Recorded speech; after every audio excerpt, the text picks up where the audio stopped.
thank you so much for listening to the HalidonMusic podcast series on the Baroque Era. My name is Sarah Joy, and today's episode, episode number 7, is actually the second to last episode in this series, and I will be talking about two very influential composers of this time period, which was roughly between 1600 and 1750. We will be talking about the lives of Monteverdi and Vivaldi. Now, before we get started, I do want to let you know again that Halidon created a lovely Spotify playlist that has all of the pieces that we've played so far through this podcast in complete form. So instead of just hearing little snippets from the podcast, you can listen to the full recordings on that Spotify playlist. Okay, so Monteverdi. Monteverdi was born in 1567. He was an Italian composer as well as string player. And what's really interesting and unique about his life is that he lived and created during the transition time from the Renaissance period to the Baroque period. So if you wanted to really understand that transition, you could just listen to Monteverdi's music, specifically his madrigals. He published 9 books of madrigals. The last one, book 9, was published posthumously. But through those, you can really trace the change from the older style to the newer style. His career began in Mantua in 1591, where he was a court musician for the Gonzaga dynasty. He was first employed as a madrigal singer and viola player, and then became maestro di cappella in 1602. So during this time, specifically 1607, he wrote Orfeo, which, if you remember, I talked about, I believe, in episode, I want to say 4. I think it was episode 4. Orfeo was pretty much the first opera with mass appeal. It was the first opera to really gain a lot of success and popularity. And one of the main reasons for this is because Monteverdi was so creative with his arranging and instrumentation. He was able to really bring to life each individual scene through these unique uses of instruments. So instead of just having the same instruments playing the same parts through the whole thing, he would put them in unique groupings to really highlight the overall mood of the scene and bring it to life on stage.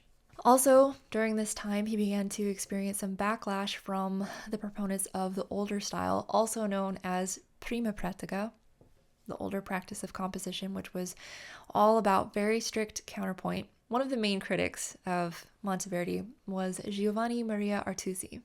Artusi had actually published a book condemning younger composers for their disrespect of the older style in pursuit of the newer style, also called seconda pratica. Monteverdi's madrigals, a few of them, I actually don't know how many, were included in this book, where Artusi criticized them for basically being clunky. He didn't really agree with the way that Monteverdi and some of these other younger composers were using voice leading, for example, how they would use and approach harmonies. I could get into more details on that, but I don't think we have time for that in this podcast. Basically, Artusi felt that they were disrespecting music and the older style of writing. Monteverdi's response was fairly roundabout, but in essence, his response was, Monteverdi was trained thoroughly in the older style, and any decisions that he made that were a break from that, they were not accidents. But that's one of the things, honestly, that I really love and respect about Monteverdi's works, is that he was so willing to experiment and explore new territory, new musical ideas. During his time in court, there were some strained relationships. He wasn't being financially compensated, perhaps as much as his worth as a musician deserved. And so finally, he did apply to be the maestro at the Basilica of San Marco in Venice. Now, this career in Venice started in 1613 as director of music at St. Mark's Basilica, and his responsibilities in this position, they were to recruit and train to compose music for church feasts, and to basically just build up and grow the church's collection of repertoire. He loved this new position. They gave him so much freedom. He was very well compensated. He was able to take on extra commissions outside of this primary position. So he really enjoyed he really enjoyed his time there. Now, some years later, he started encountering some fairly difficult life events. I don't know where I read this, so maybe fact check me, but I'm pretty sure I read that one of his sons actually was targeted by the Inquisition. I think everything turned out okay, but you can imagine that would be fairly stressful for a parent. So it was things like that and some political upheaval that perhaps affected his creativity during this time. His composing, his work kind of slowed around this time period. But another thing that I just think is so interesting about his life is that once he got past that time, in his later years, he became prolific again. He was making very significant contributions, a few of them. So he published his 8th book of madrigals. He published quite a lot of church music, reworked an earlier opera. And I think that that is honestly fairly unique. You see a lot of composers who would just kind of, things would drop off at the end of their lives. They would peak in their younger years, perhaps middle age. But I just find this example to be fairly inspirational. He kept going and he kept being creative and working hard right up until his death in 1643. So just a few last notes on Monteverdi's life. Again, his madrigals are a wonderful example of the transition from Renaissance into Baroque, transition from polyphonic writing into the use of basso continuo. His dramatic works, a lot of them disappeared, unfortunately, but Orfeo is one of the earliest operas that we still perform today, so that's very important. That's huge. And then he also composed a great deal of sacred music. So let's actually take a listen to some of his sacred music. I'm not going to pronounce this in Italian. I don't want to embarrass myself. So in English, we are going to listen to some of his litanies of the Blessed Virgin Mary.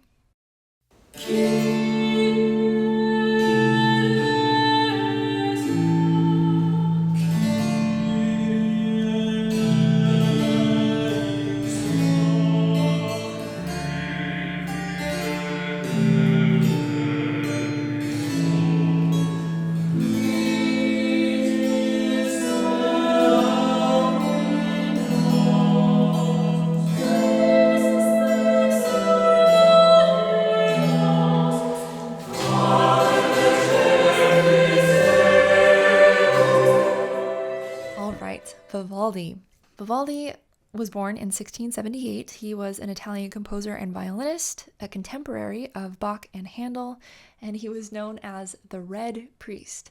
Now, he gained this nickname because of his red hair and because he was ordained in 1703. So what's unique about Vivaldi's life is that he spent many, many years as the music director for an orphanage in Venice. Again, I'm not going to try to pronounce this in Italian, but in English, the orphanage was called Hospice of Pity.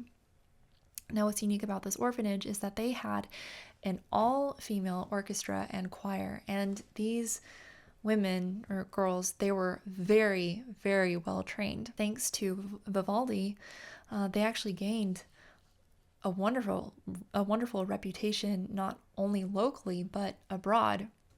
So he actually was first employed there as a violin teacher, and then eventually whenever the board of the orphanage, members of the board saw what amazing work he was doing, that's when they finally promoted him to full music director. Now in 1718, Vivaldi was appointed Maestro di Cappella for Philipp of Hesse-Darmstadt's court in Mantua.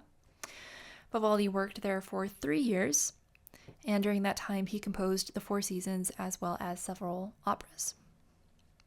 And we've already listened to, I believe, 2 or 3 movements from the Four Seasons, but I would encourage you to listen to all of it. Now, in a fairly depressing contrast to Monteverdi's life, Vivaldi's music near the end of his life started falling out of fashion. And this was, as I was talking about in episode 1, due to the constant appetite for new music, new material, new content, and all of that. So, not unique to Vivaldi, this happened to a lot of composers.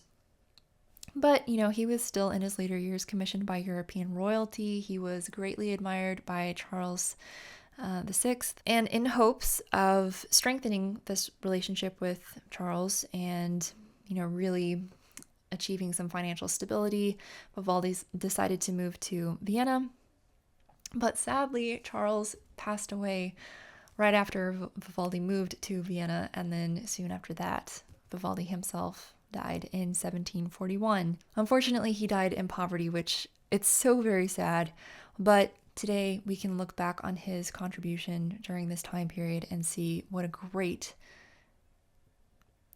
impact he's had on music history as a whole. So I would encourage you, if you are perhaps an artist in any way, to keep that in mind whenever you're creating, that even though perhaps by the end of your life or even now people may not understand what you're creating, you never know what could happen in the future. So I hope that that gives you hope, that even if your life does not quite end the way that you want it to, or perhaps if you're feeling discouraged about your own personal artistic contributions, if you create with excellence and you work really hard, who knows? There is certainly hope that there could be a resurgence. Perhaps someone could discover you after you're long gone. A few highlights from his life before we end. He is mostly known today for his instrumental works. And then I thought this was so interesting because growing up, I was always told that Bach would study compositions by copying the works of other composers, but no one ever told me, at least I don't think they did, who those other composers were. So apparently Vivaldi was one of them, and Bach studied specifically by copying Vivaldi's concertos. Vivaldi wrote operas between 1713 and 1739. And apparently they were very popular with Venice's theaters at the time because they featured his works. I'm pretty sure more than any other composers during that time period, so that's very impressive. He wrote oratorios, secular cantatas, sinfonias, solo or trio sonatas.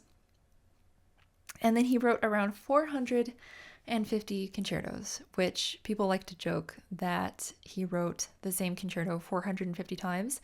And there might be a grain of truth to that, but I say nonetheless it is very impressive. So let's take a listen to Vivaldi's Chamber Concerto in D major.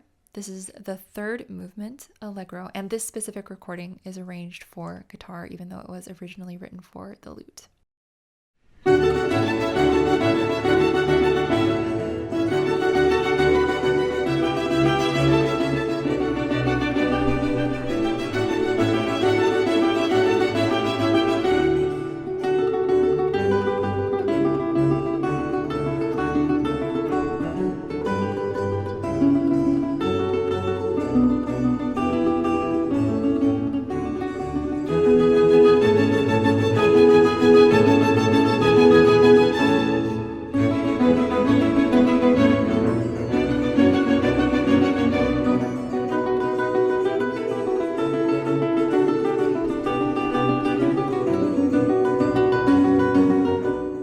Alright, that concludes today's episode. Thank you so much for listening, and please stay tuned for our last episode, episode number 8.